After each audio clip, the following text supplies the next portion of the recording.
We are live. Okay, hello everybody. It was another week of graduate power. We are so excited here today to talk about international crime justice. And we have our director, Dr. Gohar Petrosian, and we have two of distinguished alumni, Joanna Kalin and Adriana. We are so happy that you're here and thank you very much for coming. So let me just introduce you yourself properly because I want to introduce our guests in all the wonderful things they have been doing. Our professor, Gohar Petrosian, she's an associate professor in the Department of Criminal Justice and is the director of the International Crime and Justice Masters at John Jay College.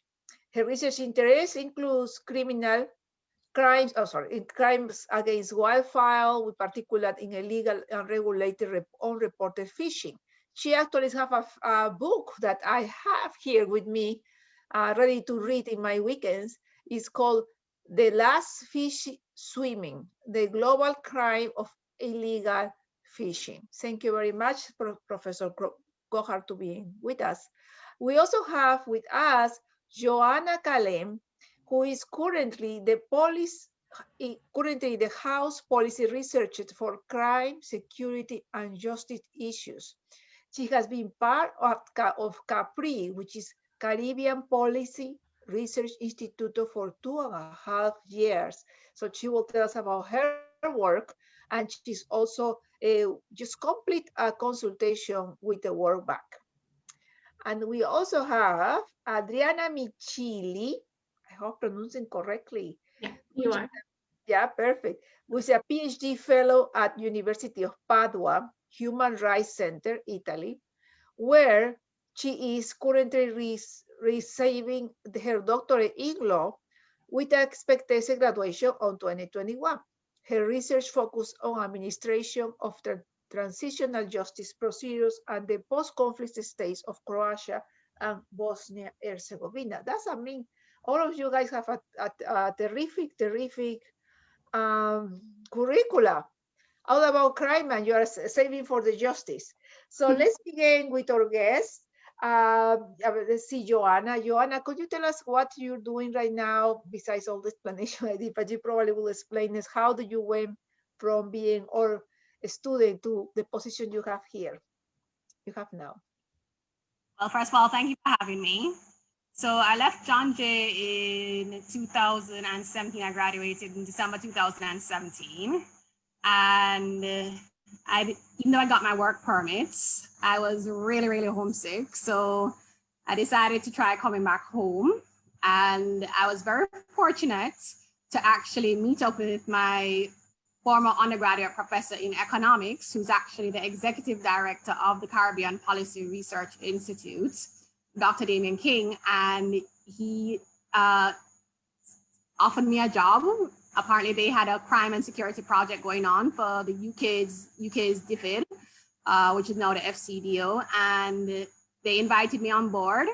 And I've been with Capri since. We wrapped up that project. However, we've gotten grant funding for other projects related to crime and security and justice. And so I've stayed on. And so I'm now 2.5 years at Capri doing research related to crime, security, and justice issues in Jamaica. Thank you very much. You see what you're hearing here? You're hearing connections. She have a connection with her professor. So that will be my advice with everybody. Talk with your professors. So Adriana, so tell us about you and how are you doing in Padua? You know, when I hear Padua, I always think about Spartacus because he was one of the cities that he developed his revolution. Yeah, so first of all, thank you so much for having me. I think this is a great series and a great opportunity for prospective students to learn more about the program. So really happy to be a part of it. So I graduated from John Jay in 2015, and then I went to go work a little bit in the field of public diplomacy. I worked at the British consulate in the city within consular affairs. I did that for about 2 years. And then I realized that I wanted to grasp a bit more of the analytical understanding of international law. So I decided to pursue my doctorate in The doctorate is called Human Rights, Society, and Multi-Level Governance. So now I'm in the terminal stages of it. I'm in my last year, and I've worked on understanding transitional justice procedures after a war or a genocide. I've looked specifically at the case studies of Croatia and Bosnia-Herzegovina. So what is your background? Where are you originally from? So I am originally from Italy, but my family, my close relatives live in New York. So that's why I'm currently in New York. And yeah. Ah, okay. Because you were saying you will work on the in Great Britain embassy. Yes, so I worked for the UK embassy at the consulate, at the British consulate in the city for about 2 years, but that was mainly immigration type of work. So the studies that I'm doing now is a bit more looking at transitional justice and how justice is administered after a war or conflict. Perfect, perfect. And then we have our director, Dr. Petrosian, that is saving all the fishes in the world with their study. Tell us about, please, about your study, but also tell us about the Masters of International Crime Justice, that this is your new baby. Well, not that new, it's already 2 years, baby, with you. Years. Well, first of all, thank you so much for putting this series together. This is a wonderful opportunity for all the graduate programs at John Jay to showcase their students, their programs, their work, and the extraordinary faculty that make up the program. So I became the director of the ICJMA program 2.5 years ago. While I was still an assistant professor, so I think that was quite a leap for me, because it was a little bit difficult and nerve-wracking, you know, to take on an administrative position when we are not really tenured or established right in the university yet. But I was so devoted, and I absolutely loved the program so much that I decided to kind of take this risk. So the program, and I take profound pride, and I take every single opportunity to talk about my students and the faculty and the wonderful program that we have. And we take profound pride not only in the courses that we offer and the global nature of the courses and the highly relevant nature of the courses that place our students at kind of an international arena with their skills and training that they acquire from the program, but also the faculty that are so brilliant in their own way as far as their research and teaching is concerned, their international outreach and so forth. So I'm sure I'll have more opportunities to elaborate a little bit more about the program as we speak, but I'll probably stop right here for now. Thank you very much. Something that Professor Goharan is talking about is the professors, you know, the quality of professors that we have in the program. And that is amazing, because the students need people who have experience in the field. Joanna, tell us about, go back, how long you graduated ago? Like 3 years ago, Joanna? That's correct. I graduated in 2017. I started my journey in 2015. And so it's been 3 years, yeah. So what do you remember about the program, the Masters? What things do you remember, and then how you connect that with your current job? Well, I remember freaking out when I first saw what the is, right? I was like, okay, well, how do I maintain my GPA and not flunk out of this program? Because the Jamaican British system, grading system was so different. But after my first semester was going along and I started, you know, I'm afraid I totally utilized my professor's office hours. So I used every opportunity I could. If there was anything that I didn't understand, I was at my professor's office, because I was like, I came all the way from Jamaica and I am not about to fail. So I utilized my professor's office hours. But after that first semester and I started settling, I started connecting with several international students as well. And so that was very profound for me, because we kind of shared similar, you know, kind of homesickness and, you know, And so, but I also started getting involved in student activities. I joined student government as a graduate student representative. I joined the committee for graduate and evening studies students. And so I've been very involved in school representing graduate students on several committees. And my professors were absolutely amazing. I learned so much from them. And I think that was the most distinct thing for me, was that I had professors from various backgrounds, various cultures, so many disciplines. Jamaica, unfortunately, doesn't have any graduate degree. So it was profound for me to be among so many persons from various backgrounds who had various perspectives on crime and security globally. Thank you very much. So yeah, it's amazing how the international connections you make, with the connections with other students, and not only in criminal justice, but also culturally. It's also having a international cultural background. It really increases your views in several things. So Adriana, tell us about the time that you were in the program. I guess you like it to study because you went for a doctoral degree, so you could. Yeah. Sometimes I don't know how I got suckered back into academic life, but I have. Probably the thing that sticks out to me the most from the master's program was the ability to do the thesis track. And I'm not sure if this is still an option for graduate students, but in applying to doctoral programs, I think that really made a big difference in my application, because, well, for this program that I got accepted to, for example, you wouldn't have been able to even qualify as an applicant if you hadn't conducted a master's level thesis. So that was really big, and I'm very grateful for that opportunity. Also, the subsequent publication that came from that, I think, really helped diversify my application for this PhD program.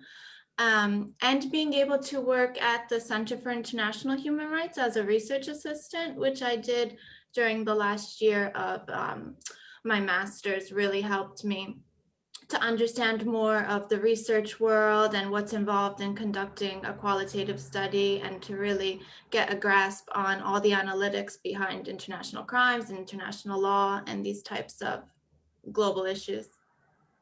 It's highly research oriented, I can see. Dr. Petrosian, what is the course, what the student expect once they're in the program? Because I see we have two researchers here. Well, we do attract students who come highly prepared to start with the program. The program itself is very rigorous. It's very research oriented. It's very demanding, and I think so. So the students who are attracted to our program are first of all, the program itself attracts due to its international nature. And it's in itself, it's a very unique program, and the only program currently in the United States, the only master's program. So we boast about that a lot. But also we attract students who are ready to be challenged, who are highly skilled, who are very goal-oriented. They know exactly what they want from this program. They know exactly what they need to do to get the most out of the program. And the program and the faculty within it provide every possible resource to them, right, through various means, such as, for example, allowing the students to do theses. Right now, it's no longer a track, but we still allow students to pursue theses. And this is an especially attractive option for students who are seeking to get into PhD programs. And we have a lot of students from our program who pursue a PhD because, first of all, they're well prepared. And again, they come with this whole mindset of, focus and orientation, and they know exactly what to do. We also provide them with the opportunity to do an internship so that they get the hands-on experience while still being enrolled in the program. And of course, the overall exposure to the faculty and its resources. We organize various events as well, right? During the, pre-COVID times, right? We organize various events where we aim to bring in practitioners, right, who bring in something else that our faculty may not necessarily have, right, that experience in the field. And then this way we allow them not only to learn from those practitioners, but also to network. We create this whole networking opportunity for our students. And a lot of the students have actually ended up finding internships just because of this exposure through the offices of the practitioners who came initially as guest speakers. We also have various practitioners who pair up with our faculty to actually co-teach classes at John Jay with our faculty. And this gives them, I think, the perspective, right? The holistic perspective that they wouldn't otherwise be able to get, right, from, I think, just being taught either by faculty or just by practitioners. So we have a lot of wonderful things going on for our students in our program. So they texted me questions for you guys. One of the questions is about the ESL. So there's a student who has ESL and wondering how level of English they will need, or what kind of helps do we have for ESL students? Well, the ESL, for students who are not, for whom English is not the first language, right? I believe it's a college requirement, not the program requirement per se, right? It's the college requirement to take the TOEFL. So we look for students who have done well in their TOEFL scores.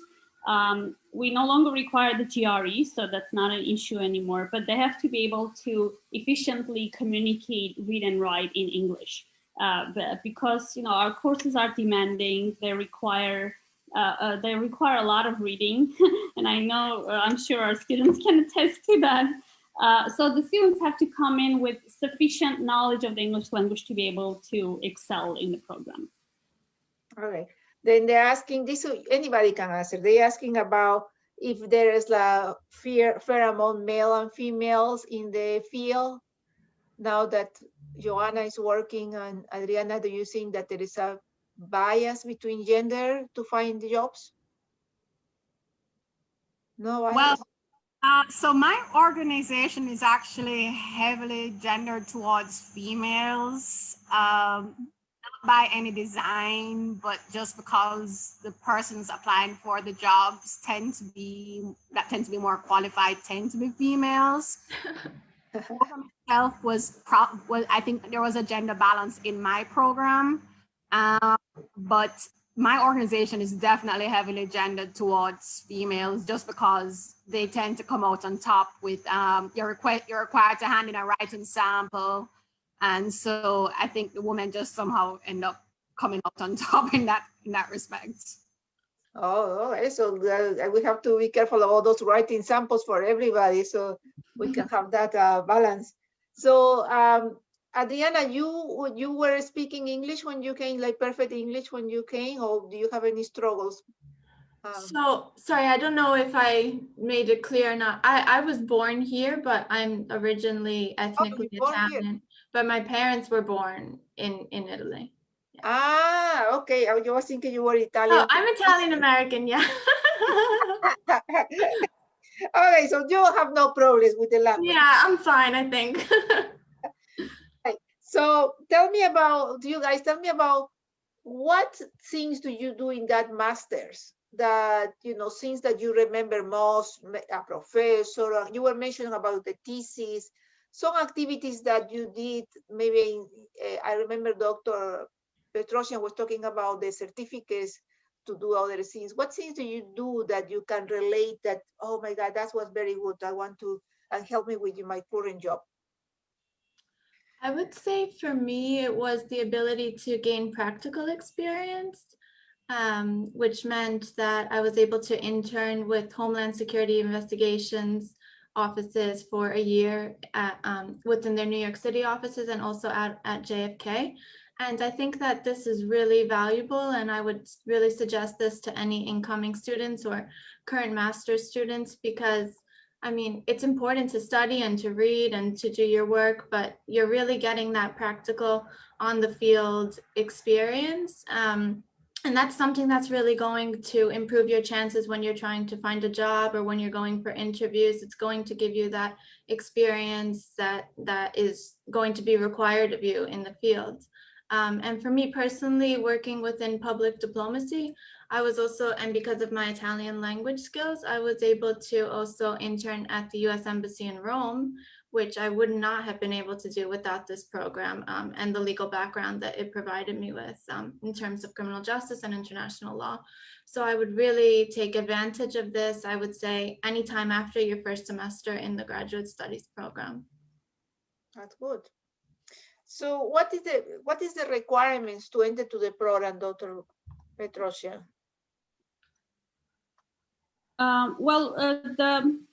Our program is one of the fewer programs that actually requires a writing sample, for example, right, for admissions as part of the admissions package, right? So the students have to, when I advise the students during the information sessions, I always tell you, when we pay very close attention to the statement that you write about why you want to study in our program. Because in the statement, we make an assessment about whether you are a good fit with this program, whether you will benefit from this program, right, if you were accepted, and what will you do with a degree in an MA, ICJ MA, right? So the students must pay very close attention to the statement of purpose, find their place, and think very clearly about why they want to pursue a degree in ICJ MA. Have a very strong writing sample that represents their analytical skills. And also, you know, obviously we pay attention to the transcript from the undergraduate studies, any work that they have done post-graduation if they're not applying immediately to the MA program, and the letters of recommendation. We generally hope that at least one of the letters is from a professor that attests to their academic ability and skill and their overall ability to pursue and successfully complete a master's degree. Okay. So I will now ask you, Joanna and Adriana, to tell us what will be the advice for our current students or students who are already in the program and they're about to leave on May and start looking for a job. What you will advise them to start doing during the program and after the program? What's that about, Joanna? For me, it's networking. As you may have heard, my former professor actually, you know, was the one who invited me to apply for this job. But more so than that, my success as a researcher at the Caribbean Policy Research Institute has been heavily grounded in the networks that I built when I was doing my capstone project. And I made contact with somebody, a law enforcement officer here at the US Embassy, who in turn has introduced me to persons from other embassies, also in the law enforcement and diplomacy field, State Department. And so I've built those networks pre-COVID. I would invite them out for coffee and sit down, chat, get to know them. Some of them have become personal friends. But while you're in the program, you need to create a LinkedIn account. I never had a LinkedIn account before I came to John Jay. And I only just joined Twitter last year because I tried to avoid social media. But career-wise, I was forced to join Twitter. But I've added persons who globally around the field, criminology groups who are on Twitter, gain connections.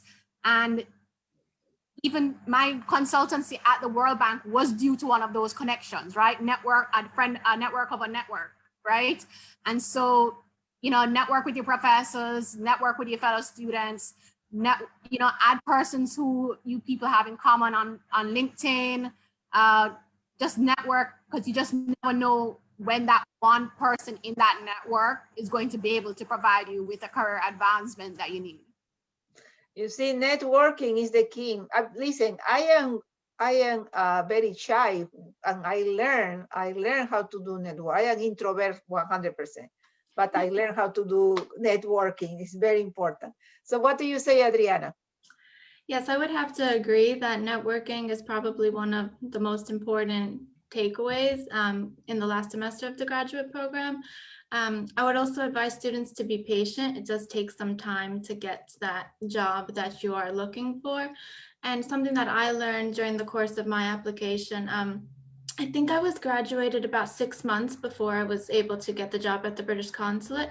But throughout my application process, there's different strengths of the master's program. So you have strengths that the master's program focused on research, analysis, law, diplomacy. So you can kind of tailor your applications to all these different strengths of the program, and you might have to tweak it differently to different jobs, but I wouldn't get so like hyper focused in one area. I know for me, I did my thesis on social exclusion and immigration, but it didn't make sense for me to only look at immigration type of jobs, even though it is where I ended up eventually. But it's important to kind of keep your search more expansive. Yeah, because we don't know where we're going. You know, sometimes you get this exposure, and then suddenly you find a job in something you were not thinking about. But you know, at the end of the day, you have the skills and you can apply for that. They're asking if they have classes online. Right now, obviously, we are in remote, but we also have online programs. Dr. Gohar, could you please talk about the online? Yes, so from fall 2018, we have our fully online ICJMA program launched. So then now the students have the option of either pursuing the degree online or on campus. So those who are studying, who have been accepted into the online only program can only complete the program completely online. And each course is about 8 weeks, runs 8 weeks, and they still have to obviously complete the same number of credits to complete the overall degree. Those who are enrolled in the on-campus program are able to take classes, a mix of classes, both online and on campus. And this has worked out fairly well for our students, especially in the later semesters in the program. For example, if they find a full-time position and they're more interested in taking the last few classes online and completing the degrees as such because of the time conflict, etc., they're allowed to do that. But of course, next semester, everything is online. Yeah, so there is a slightly different concept of what's going the online and on campus. The on-campus classes will still meet synchronously, so the faculty will meet with the students at the time and date indicated right on the schedule, and those meetings are via Zoom, while all the online classes in general, all the 8-week online classes are offered asynchronously, and they're taken by the students, like I said, completely online, and they fit better with their schedules sometimes. So they have the last question is they asking if you guys have traveled during the masters or having traveled after the masters. Sorry? Yeah. Do they have traveling during the masters? Do you travel for a course or something during the masters? If I may add here, we do have a course, Transnational Crime, ICJ 706, which has been taught by one of our faculty members, Dr. Yulia Zabielina, who has established a relationship with the United Nations Office on Drugs and Crime in Vienna.